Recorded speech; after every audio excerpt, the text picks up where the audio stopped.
Barakatah Yahweh, Barakatah Yahweh Shai, Bahasham, Rakahakwadash, Barakatum. First and foremost, I want to give all praises, glory, and infinite honors to Yahweh, Bahasham, Yahweh Shai. Double honors to the apostles and elders of Great Millstone who rule and teach well. And peace and salutations to you sincere Akim out there, pushing this word in truth and sincerity to the four corners of the globe. May you brothers endure until the end. This is the brother Ra'aya with another video, and I'm going to start it off in Jeremiah chapter 50, verse 9. For lo, I will raise and cause to come up against Babylon, and this is speaking of the virgin daughter of Babylon, Babylon the Great, the United States of America, an assembly of great nations from the North Country being Russia, because when you look at a map of the Arctic Ocean region, you've got the United States of America, Babylon the Great right here, that Arctic Ocean, and to the north of it, what? Russia.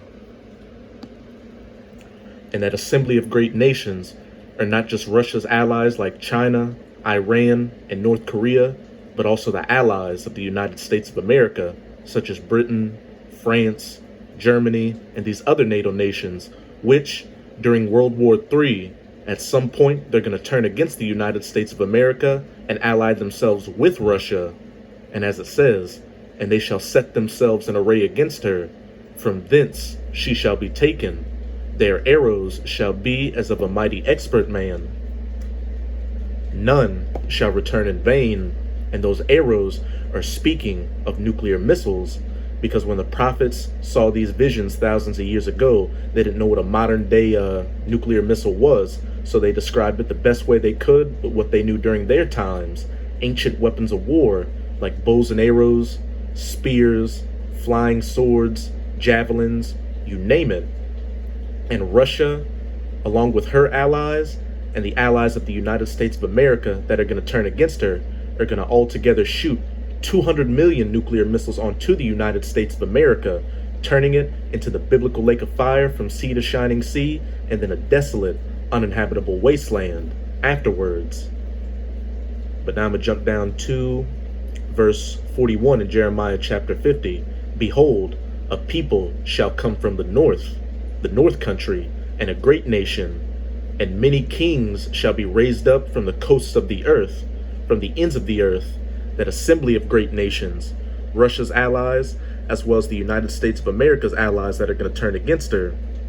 As it says in Revelation chapter 17, verse 16, and the 10 horns which thou sawest upon the beast, the 10 horns being the EU and the beast being NATO, these shall hate the whore that sitteth upon the beast, the United States of America, and shall eat her flesh and burn her with fire, nuclear fire.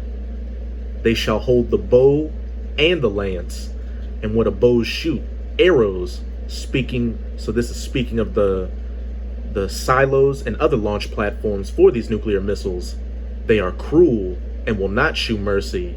Their voice shall roar like the sea, and they shall ride upon horses, every one put in array like a man to the battle against thee, O daughter of Babylon, the virgin daughter of Babylon, the United States.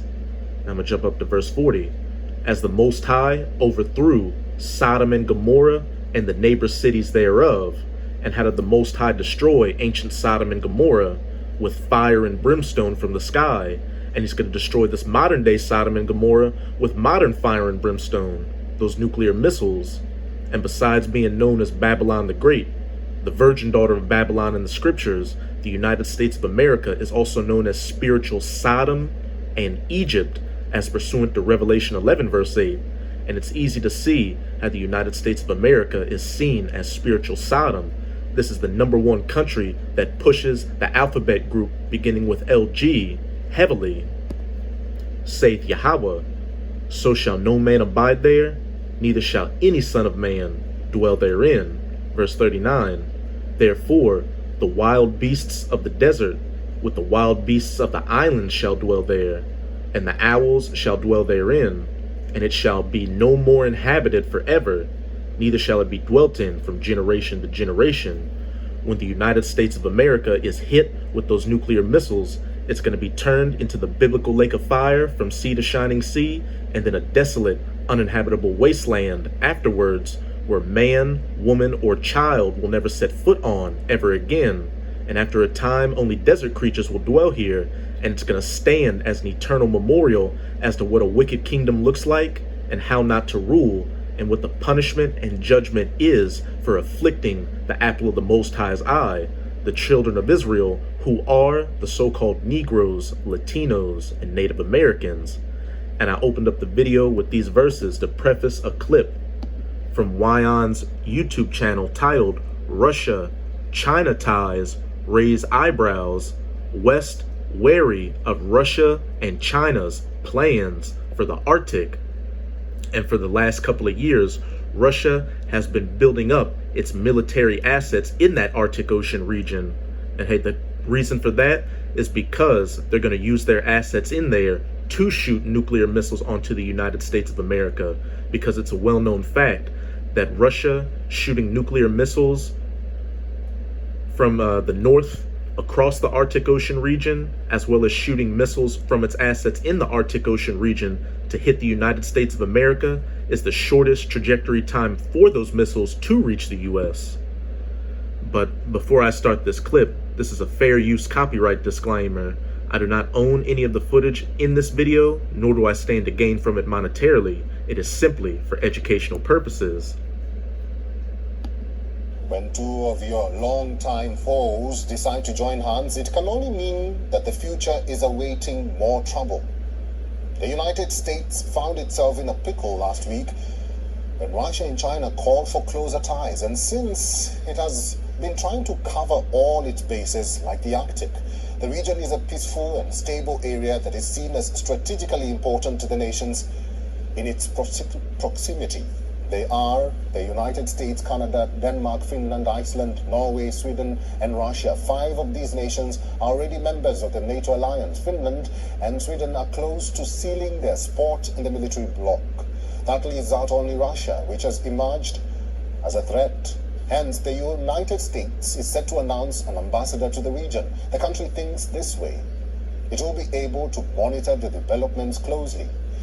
And the NATO chief agrees. In a recent visit to the region, Jens Stoltenberg raised concerns over how Russia is using the region like a missile test bed. At a time when tensions are at their peak with the West, the Kremlin has reopened hundreds of Soviet-era military sites in the Arctic.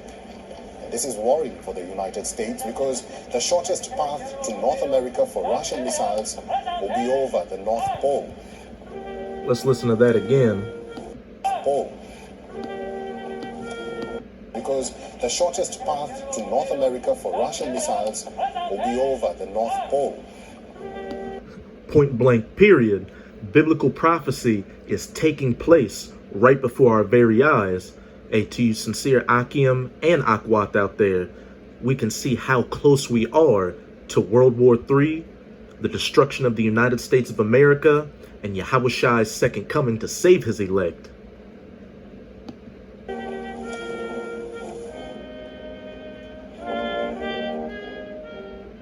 We also realize that the importance of the High North is increasing for NATO and for Canada, because we see a significant Russian military build-up with new bases, new weapon system, and also using the High North as a test bed for their most advanced weapons, including hypersonic missiles, which they're going to use on the United States of America. In February this year, the West has grown extremely wary of Russia's global plans. For example, Canada was criticized for spending too little on its military capabilities as a...